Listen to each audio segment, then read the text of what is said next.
Artist Krishna Deshpande ಅವರಿಂದ ಬೀದರ್ನಲ್ಲಿ ಕಾರ್ಯಕ್ರಮ.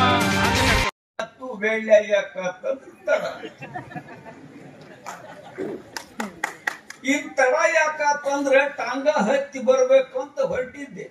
ನನ್ನ ಹೆಂಡತಿ ಕೈ ಹಿಡಿದು ಒಳಗ್ ದರ ಎಳ್ಕೊಂಡು, ಅಲ್ಲ ಮಾರೈತಿ ಸಭಕ್ ಹೋಗ್ಲಿಕ್ಕೆ ಮೊದ್ಲು ಹೊತ್ತಾಗ್ಯದ, ಯಾಕೆ ಎಳ್ಕೊಂಡ್ ಬಂದಿದ್ದಿ ಅಂತ ಕೇಳಿದೆ. ಅಲ್ರಿ ಸಭಾಕ್ ಹೊಂಟೀನಿ ಅಂತೀರಿ, ಕೋಟಿನ ಗುಂಡಿ ಹೆಂಗ್ ಹಾಕೊಂಡಿರ್ ನೋಡ್ರಿ ಅಂದ್ಲು. ಈ ಕೆಳಗಿನ ಗುಂಡಿ ಮ್ಯಾಲ ಹಾಕೊಂಡಿದ್ದೆ, ಮೇಲಿನ ಗುಂಡಿ ಕೆಳಗ್ ಹಾಕೊಂಡಿದ್ದೆ. ಕೆಳಗಿಂದ ಕೆಳಗ ಹಾಕೊಂಡ್ ಮೇಲಿನ ಮೇಲೆ ಹಾಕೊಂಡ್ ಬರ್ಬೇಕಂದ್ರ ತಡ ಆತು. ತಡ ಯಾಕಂದ್ರ ಗೊತ್ತಾಗಿದೆ. ಇನ್ನು ಇವತ್ತಿನ ಸಭಾಕ್ಕ ನೀವೆಲ್ಲರೂ ನನ್ನ ಅಧ್ಯಕ್ಷನನ್ನಾಗಿ ಮಾಡಿದ್ರಿ. ನನ್ನ ಯಾಕೆ ಅಧ್ಯಕ್ಷನನ್ನ? ಯಾಕಂದ್ರೆ ನಾ ಶಾಣೆ ಇದ್ದೇನಂತ ತಿಳ್ಕೊಂಡು ನೀವು ನನ್ನ ಅಧ್ಯಕ್ಷನನ್ನಾಗಿ ಮಾಡಿದ್ರಿ. ಇನ್ನು ನಾ ಶಾಣೆ ಇದ್ದೀನಿ ಅಂತ ನೀವು ತಿಳ್ಕೋಬೇಕಾದ್ರೆ ನೀವು ನನಗಿಂತ ಶಾಣೆರಿ ಇದ್ದೀರಿ ಅಂತ ಹೇಳ್ತೇನೆ. ಕೂತಂತ ಪ್ರೇಕ್ಷಕರಿಗೆ ನಮಸ್ಕಾರ ಮಾಡ್ತೇನೆ. ನಮಸ್ಕಾರದ ಮುಂದೆ ನೀವು ಪ್ರೇಕ್ಷಕರಿದ್ದೀರಿ. ಹಿಂದದರ ಬೇಂದ್ರೆ ಇದ್ದ. ಬೇಂದ್ರೆ 4 ಮುಖಗಳು. ಮಾಸ್ತರ್ ಬೇಂದ್ರೆ, ಕವಿ ವಿಮರ್ಶಕ ಬೇಂದ್ರೆ, ಗೃಹಸ್ಥ ಬೇಂದ್ರೆ. ಒಮ್ಮೆ ಹಿಂಗ ಭಾಷಣ ಮಾಡ್ಕೋತ ನಿಂತಿದ್ದೆ. ನೀವೇನ್ ಮಾತು ಕುತ್ಕೊಂಡಿರಲ್ಲ, ಹಂಗ ಕುತ್ಕೊಂಡಿದ್ದೆ. ನಾಂದ್ರೆ ಒಂದ್ ಪ್ರಶ್ನೆ ಕೇಳ್ತೇನೆ, ಉತ್ತರ ಹೇಳ್ರಿ. ಒಬ್ಬ ಕೇಳ್ರಿ ಮಾಸ್ತರ್ ಅಂತ.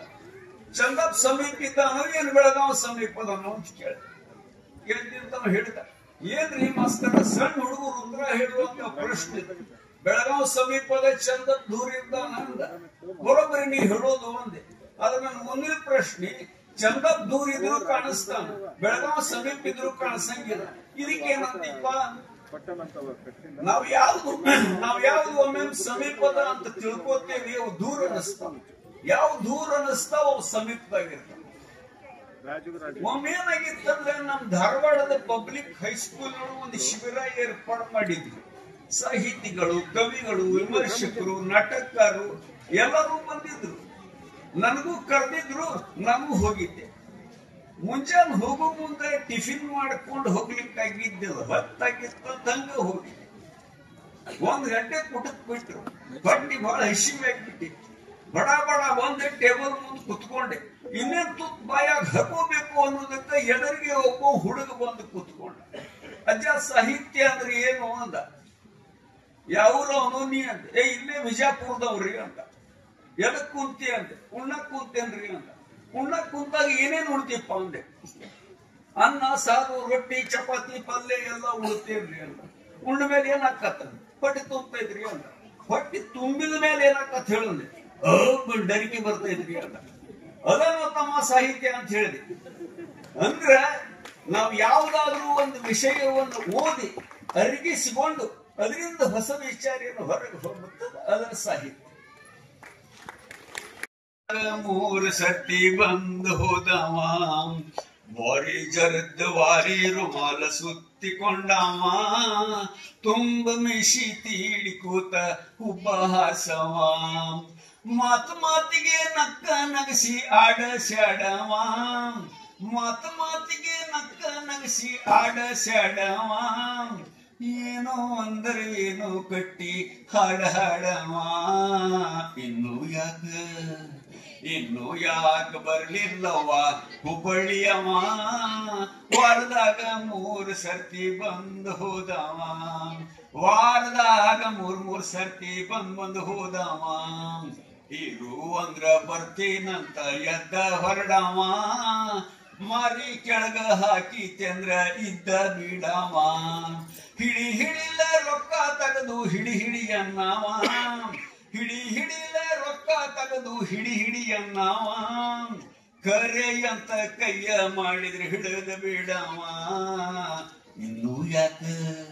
ಇನ್ನು ಯಾಕ ಬರ್ಲಿಲ್ಲವ ಹುಬ್ಬಳ್ಳಿಯವ, ವಾರದಾಗ 3 ಸರ್ತಿ ಬಂದು ಹೋದವ, ವಾರದಾಗ 3 ಸರ್ತಿ ಬಂದು ಹೋದವ, ಚಹಾದ ಜೋಡಿ ಚಿವಡಾದಂಗ ನೀ ನನಗಂದವ, ಚೌಡಿ ಅಲ್ಲ ನೀ ಚಿವಡಾಮಣಿ ಹತ್ರ ಮೋಸ ಬಂದವ, ಬೆರಳಿಗುಂಗುರ ಮೂಗನ್ಯಾಗ ಮುಗಬಟೆ ಇಟ್ಟವ, ಬೆರಳಿಗುಂಗುರ ಮೂಗನ್ಯಾಗ ಮುಗಬಟೆ ಇಟ್ಟವ, ಕಣ್ಣಿನೊಳಗಿನ ಗೊಂಬಿ ಹಂಗ ಎದ್ಯಾಗ ನಟ್ಟವ ಇನ್ನು ಯಾಕ ಬರ್ಲಿಲ್ಲವ್ವ ಹುಬ್ಬಳ್ಳಿಯವ ವಾರದಾಗ 3 ಸರ್ತಿ ಬಂದು ಹೋದವ ವಾರದಾಗ 3 ಸರ್ತಿ ಬಂದು ಹೋದವ 1932 ಒಂದು ಘಟನೆ ನಡೀತು 1932 ನನ್ನ ಮೊದಲನೇ ಕವನ ಸಂಗ್ರಹ ಗರಿ ಪ್ರಕಟ. ಗರಿ ಅಂದ್ರೆ ರೆಕ್ಕೆ. ಬೆಳಗಾವಿ ಸಾಹಿತ್ಯ ಸಮ್ಮೇಳನದೊಳಗೆ ಹಾಡಿದ್ದಲ್ಲ, ಹಕ್ಕಿ ಹಾರುತ್ತಿದೆ ನೋಡಿದಿರ, ಅದು ರೆಕ್ಕೆಯ ಹಿರಿಮೆ ಹೇಳ್ತದೆ. ಅದ ಕವನ ಸಂಗ್ರಹದೊಳಗನ ನರಬಲಿ ಅನ್ನುವಂತ ಒಂದು ಕವನ ಬರ್ತದೆ. ಆ ಕವನ ಬ್ರಿಟಿಷ್ ಸರ್ಕಾರದವ್ರು ಕೇಳಿ ಒಂದು ದಿವಸ 4 ಮಂದಿ ಪೊಲೀಸರು ನನ್ನ ಮನೆಗೆ ಕಳಿಸಿದ್ರು. ಪೊಲೀಸರು ಒಂದು ಹೇಳಿದ್ರು, ನೋಡ್ರಿ ಬೇಂದ್ರೆ ಮಾಸ್ತರ, ನೀವು ನರಬಲಿ ಕವನದೊಳಗ ಬ್ರಿಟಿಷ್ ಸರ್ಕಾರದ ವಿರುದ್ಧ ಬರೆದಿರಿ, ಅದಕ್ಕೆ ನಾವು ನಿಮ್ಮನ್ನು ಬೆಳಗಾವಿ ಹಿಂಡಲ್ಗ ಜೈಲಿಗೆ ಕರ್ಕೊಂಡು ಹೊಂಟೇವ್, ನಡೀರಿ ಅಂತ.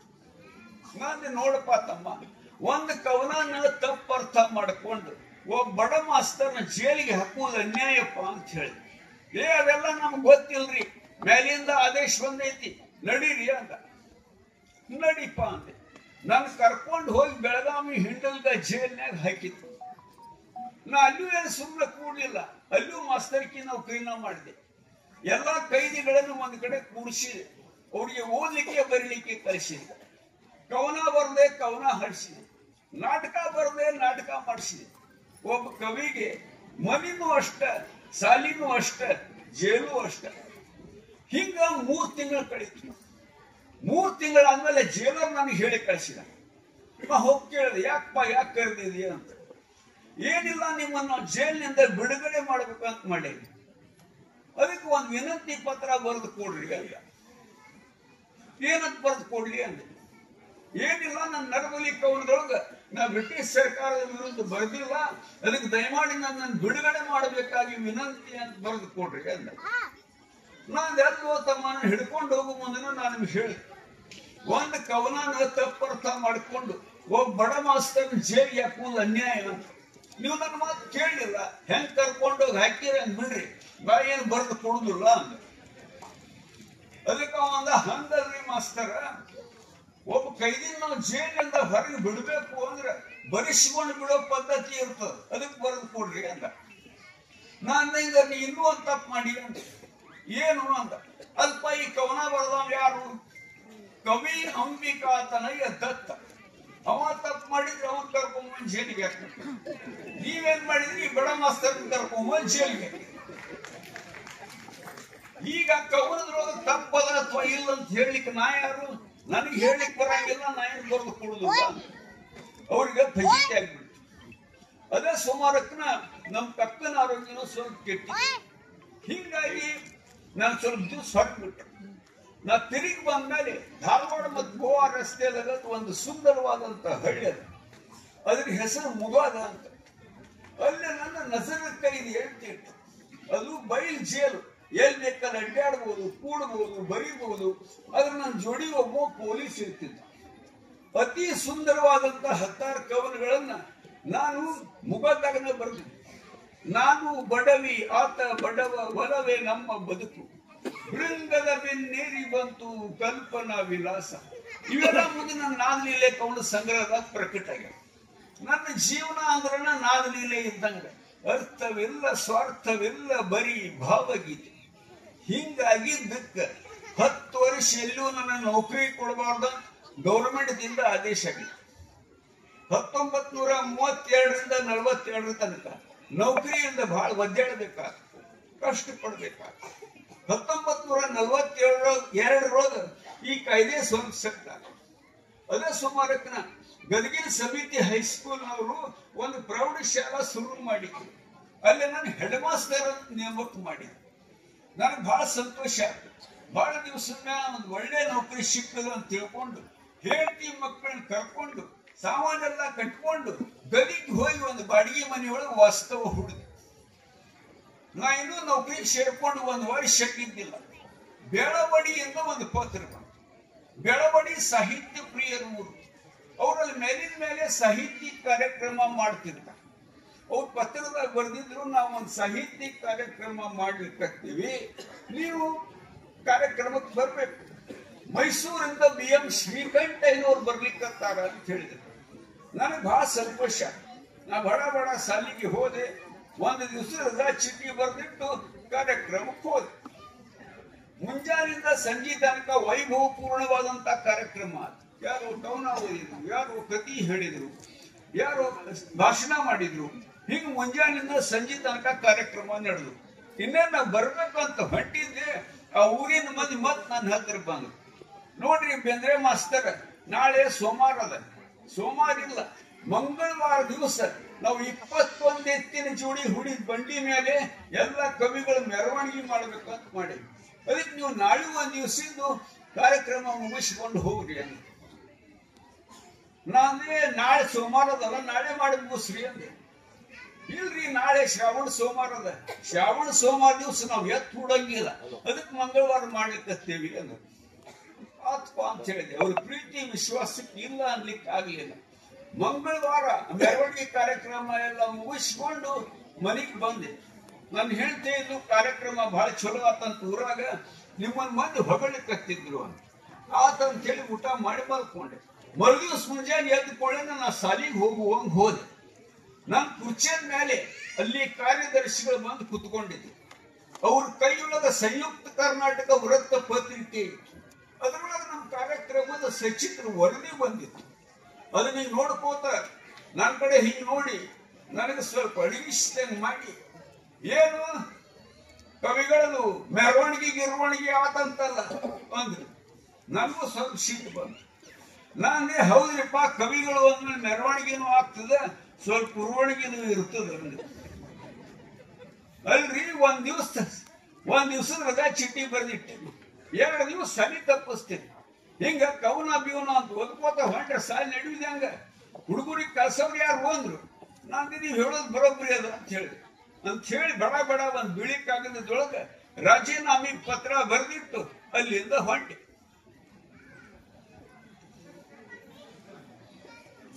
ಅವರು ನನ್ನ ಕರೆದ್ರು, ಬರ್ರಿ ಮಾಸ್ತರ ಬರ್ರಿ ಅಂತ. ನಾ ಏನ್ ತಿರುಗಿ ನೋಡ್ಲಿಲ್ಲ. ಯಾಕಂದ್ರೆ ಧಾರವಾಡದ ಸಾಧನಿಕೇರಿ ನನ್ನ ಕೈ ಮಾಡಿ ಕರೀಲಿಕ್ಕತ್ತಿತ್ತು, ಬಾ ಬಾ ಬಾ. ಅವಾಗ ನಾ ಬರೆದಂತ ಕವನ, ಬಾರೋ ಸಾಧನ ಕೇರಿಗೆ ಮರಳಿ ನಿನ್ನಿ ಊರಿಗೆ, ಬಾರೋ ಸಾಧನ ಕೇರಿಗೆ ಮರಳಿ ನಿನ್ನಿ ಊರಿಗೆ, ಮಳೆಯು ಎಳೆಯುವ ತೇರಿಗೆ, ಹಸಿರು ಏರಿದೆ ಏರಿಗೆ, ಹಸಿರು ಸೇರಿದೆ ಊರಿಗೆ, ಹಸಿರು ಏರಿದೆ ಏರಿಗೆ, ಹಸಿರು ಸೇರಿದೆ ಊರಿಗೆ, ಹಸಿರು ಚಾಚಿದೆ ದಾರಿಗೆ ದಾರಿಗೆ ದಾರಿಗೆ, ನಂದನದ ತುಳುಕೊಂದು ಬಿದ್ದಿದೆ ನೋಟ ಸೇರದು ಯಾರಿಗೆ, ಬಾರೋ ಬಾರೋ ಸಾಧನ ಕೇರಿಗೆ, ಬಾರೋ ಸಾಧನ ಕೇರಿಗೆ, ಮರಳಿ ನಿನ್ನಿ ಊರಿಗೆ, ಮರಳಿ ನಿನ್ನಿ ಊರಿಗೆ, ಬಾರೋ. ಮರವು ಮುಗಿಲಿಗೆ ನೀಡಿದೆ, ಗಿಡದ ಹೊದಿರೊಳು ಹಾಡಿದೆ, ಮರವು ಮುಗಿಲಿಗೆ ನೀಡಿದೆ, ಗಿಡದ ಹೊದಿರೊಳು ಹಾಡಿದೆ, ಗಾಳಿಯಲ್ಲೂ ಆಡಿದೆ ಆಡಿದೆ ಆಡಿದೆ, ದುಗುಡ ಇಲ್ಲಿಂದೋಡಿದೆ, ಹೇಳು ಗೆಳೆಯ ಹೇಳು ಗೆಳೆಯ, ಬೇರೆಯಲ್ಲಿ ತೆರೆದ ನೋಟವ ನೋಡಿದೆ, ಬಾರೋ ಬಾರೋ ಸಾಧನ ಕೇರಿಗೆ, ಬಾರೋ ಸಾಧನ ಕೇರಿಗೆ, ಮರಳಿ ನಿನ್ನಿ ಊರಿಗೆ, ಮರಳಿ ನಿನ್ನಿ ಊರಿಗೆ, ಮರಳಿ ನಿನ್ನಿ ಊರಿಗೆ.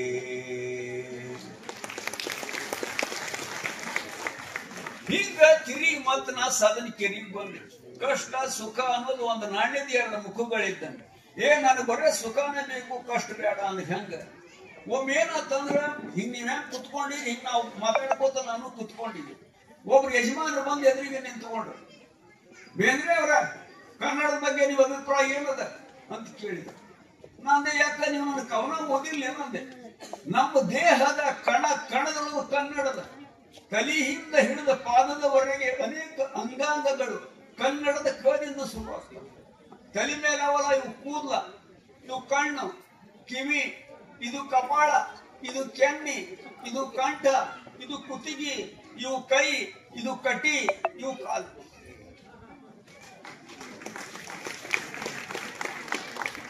ಇನ್ನು ನಾವು ಉಪಯೋಗಿಸುವಂತ ಅನೇಕ ವಸ್ತುಗಳು ಕದಿಂದ ಶುರುವಾಗ್ತವೆ. ಕಣ್ಣು ಕಾಣಿಸ್ಲಿಕ್ಕೆ ಹಾಕೋತೇವಲ್ಲ, ಇದೇನು ಕನ್ನಡಕ. ಕೈಯಾಗಿ ಹಿಡಿದದ್ದು ಕೊಡಿ, ಇದು ಹಾಕೊಂಡದ್ದು ಕೋಟು. ಒಬ್ಬ ಕೇಳ್ದ ಇದು ಜುಬ್ಬ ಹೌದಿಲ್ರಿ ಅಂತ. ಅಲ್ಪ ಅದಕ್ಕೆ ಕುರ್ತಾ ಅಂತಾರ. ಮತ್ತೆ ಇದು ಉಟ್ಕೊಂಡಿರಲ್ಲ ಇದಕ್ಕೇನಂತೀರಿ ಅಂದ. ಕಚ್ಚಿ ಪಂಜೆ ಅಂತಾರಪ್ಪ ಅಂತ ಹೇಳಿ. ಮೂಲ್ಯಾಗ ಒಬ್ಬ ಕುತ್ಕೊಂಡಿದ್ದ. ಕಾಲಾಗಿನ ಚಪ್ಪಲ್ ಹೌದಿಲ್ರಿ ಅಂದ. ಅಲ್ಪ ಅದಕ್ಕೆ ಕಾಲ್ಮರಿ ಅಂತಾರ ಅಂತ ಹೇಳಿ. ಶಿವಮೊಗ್ಗ ಸಾಹಿತ್ಯ ಸಮ್ಮೇಳನದೊಳಗೆ ಕನ್ನಡದ ಬಗ್ಗೆ ವಿವರವಾಗಿ ಹೇಳಿ. ಜಗದೇಳಿಗೆ ಯಾಗುವುದಿದೆ ಕನ್ನಡದಿಂದೆ, ವಿಶ್ವದೊಳ ನುಡಿಯಾಗಿ ಕನ್ನಡಿಸುತ್ತಿ ಹನಿಲಂತೂ ಹೇಳಿ. ನಮ್ ಕನ್ನಡದವರು ಏನ ಮಾಡಿದ್ರು ದೊಡ್ಡ ಪ್ರಮಾಣದಾಗ ಮಾಡ್ತಾರೆ. ಈಗ ಹಳೆಬೀಡು ಬೇಲೂರು ಶಿಲ್ಪ ಕೆತ್ತನೆ ನೋಡ್ರಿ ಎಷ್ಟು ಸುಂದರವಾಗಿ. ವಿಜಯಪುರದ ಗೋಳಗುಮ್ಮಟ ಜಗತ್ತಿನ ವಿಶ್ವವಿಸ್ಮಯಗಳು ಒಂದು. ಶ್ರವಣ ಬೆಳಗುಳದ ಗೋಮಟೇಶ್ವರನ ಮೂರ್ತಿ ಜಗತ್ತಿಗೆ ತ್ಯಾಗದ ಬಗ್ಗೆ ಸಂದೇಶ ನೀಡಿ ನಿಂತ ಮಹಾಕೃತಿ. ಬಾದಾಮಿ ಒಳಗಿನ ಗುಹೆಗಳು, ಪಟ್ಟದ ಕಲ್ಲಿನ ಗುಡಿಗಳು ಐತಿಹಾಸಿಕವಾಗಿ ಪ್ರಸಿದ್ಧ. ಅಷ್ಟ ಅಲ್ಲ, ಹಂಪಿ ಒಳಗಿನ ವಿಜಯ ವಿಠಲನ ಕಂಬದೊಳಗ ಸಪ್ತ ಸ್ವರಗಳ ಹೊರಡು ಹಂಗ ಮಾಡಿ.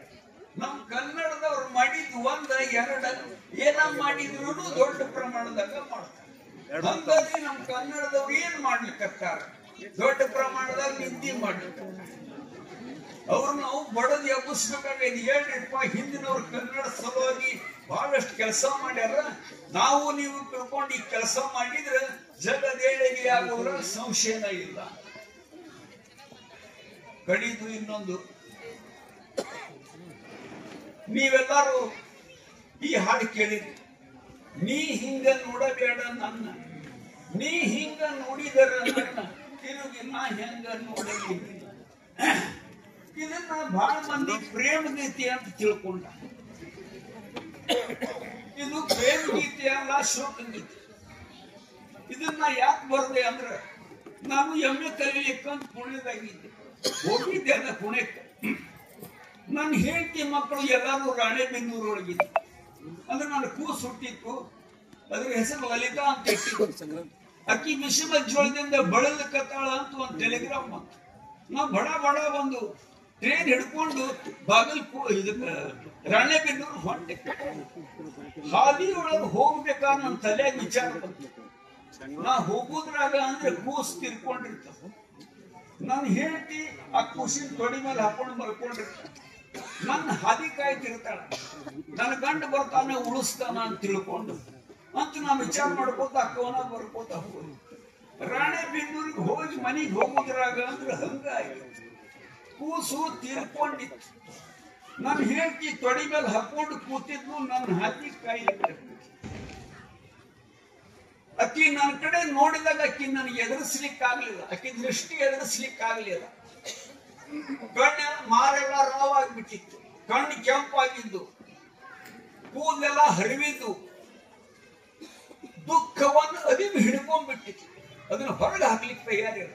ಅಕ್ಕಿ ನನ್ನ ಕಡೆ ನೋಡಿದಾಗ ನಾಕಿ ಹೇಳಿದ್ದು, ನೀ ಹಿಂಗ ನೋಡಬೇಡ ನನ್ನ, ನೀ ಹಿಂಗ ನೋಡಿದರ ನನ್ನ, ತಿರುಗಿ ನಾ ಹೆಂಗ ನೋಡಲಿ ನಿನ್ನ. ನೀ ಹಿಂಗ ನೋಡಬೇಡ ನನ್ನ, ನೀ ಹಿಂಗ ನೋಡಿದರ ನನ್ನ, ತಿರುಗಿ ನಾ ಹೆಂಗ ನೋಡಲಿ ನಿನ್ನ.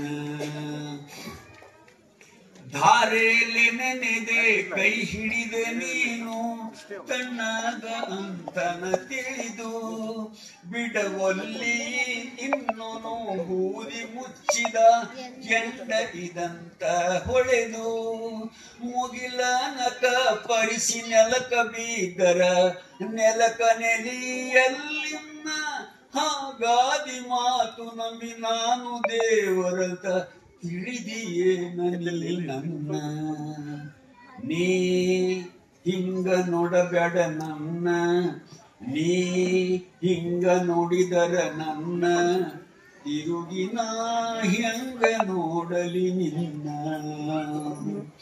ಇಬ್ಬನಿ ತೊಳೆದರು ಹಾಲು ಮೆತ್ತಿದ ಕವಳಿ ಕಂಟಿಯ ಹಣ್ಣು ಹೊಳೆ ಹೊಳೆವ ಹಾಂಗ ಕಣ್ಣಿರುವ ಹೆಣ್ಣ ಹೇಳು ನಿನ್ನವೇನ ಈ ಕಣ್ಣು ದಿಗಿಲಾಗಿ ಅನ್ನತದ ಜೀವ ನಿನ್ನ ಕಣ್ಣಾರೆ ಕಂಡು ಒಮ್ಮಿಗಿಲ ಹುಣ್ಣಿಮೆ ಚಂದಿರನ ಹೆಣ ಬಂತು ಮುಗಿಲಾಗತೇದತ ಹಗಲ ನೀ ಹಿಂಗ ನೋಡಬೇಡ ನನ್ನ ನೀ ಹಿಂಗ ನೋಡಿದರ ನನ್ನ ತಿರುಗಿನ ಹೆಂಗ ನೋಡಲಿ ನಿನ್ನ ನಿನ್ನ ಕಣ್ಣಿನ್ಯಾಗ ಕಾಲೂರಿ ಮಳೆಯು ನಡಕ ಹುಚ್ಚನಗಿಯಾಕ ಹನಿ ಒಡೆಯಲಿಕ್ಕೆ ಬಂದಂತ ಮೋಡ ತಡೆದಾಂಗ ಗಾಳಿಯ ನೆವಕ ಅತ್ತಾರೆ ಅತ್ತು ಬಿಡು ಹೊನಲು ಬರಲಿ ನಕ್ಯಾಕ ಮರಸತಿ ದುಃಖ ಹಿಯವಿ ಬಡಿದು ಕೆಡವು ಬಿರಿಗಣ್ಣು ಬ್ಯಾಡ ತುಟಿ ಕಚ್ಚಿ ಹಿಡಿಯದಿರು ಬಿಕ್ಕ ನೀ ಹಿಂಗ ನೋಡಬೇಡ ನನ್ನ ನೀ ಹಿಂಗ ನೋಡಿದರ ನನ್ನ ತಿರುಗಿನ ಹೆಂಗ ನೋಡಲಿ ನಿನ್ನ ತಿರುಗಿನ ಹೆಂಗ ನೋಡಲಿ ನಿನ್ನ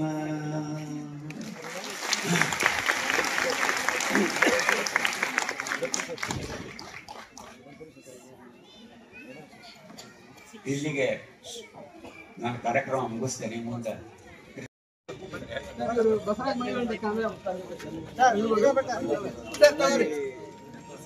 ಧನ್ಯವಾದಗಳು.